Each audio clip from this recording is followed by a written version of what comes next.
के कल्लात में मुसाफिर कोच पर दहशतगर्दों की अंधाधुंध फायरिंग के नतीजे में 3 अफराद जाँ बहक जबकि कई जख्मी हो गए हैं। वाक़े में बच जाने वाले कवाल नदीम साबिर की आवाज़ चीख चीख कर इंसाफ मांगती रही। जरा ये कहते हैं कि हमला फितनाल हिंदुस्तान के दहशतगर्दों की बौखलाहट है जो पाक फौज की ज़रब से बदहवास होकर सॉफ्ट टारगेट्स को निशाना बना रहे हैं, मगर इनके नापाक अज़ाइम अब खाक में मिलेंगे।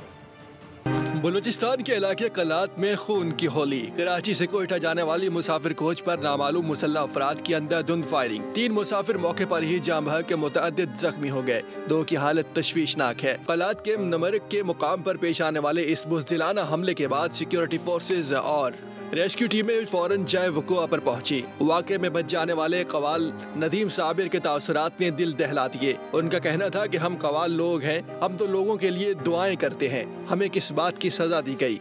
ज़राए के मुताबिक ये बुज़दिलाना हमला फितनाल हिंदुस्तान से जुड़े दहशत गर्दों की बौखलाहट का नतीजा है जो पाक फौज की हालिया कार्रवाइयों के बाद सॉफ्ट टारगेट पर हमले करके FC को असल ऑपरेशन एरिया से हटाने की मज़मूम कोशिश कर रहे हैं, लेकिन नाकाम होंगे।